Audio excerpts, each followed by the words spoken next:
না অ্যাকচুয়ালি সত্যি কথা বলতে বনের সঙ্গে থেকে কৌশানীর অভিনয় নিয়েও সবার একটু মতবিরোধ ছিল যে সে অভিনয় করতে পারে না। বাট বহুরূপীতে তার অভিনয় দেখে সবার ভালো লেগেছিল।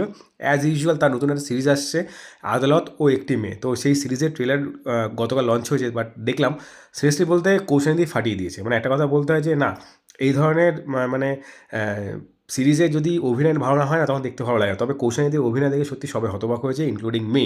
তো বাকি একটাই কথা বলবো, সিরিজে অপেক্ষায় রইলাম 20th ফেব্রুয়ারি এই সিরিজ রিলিজ হবে।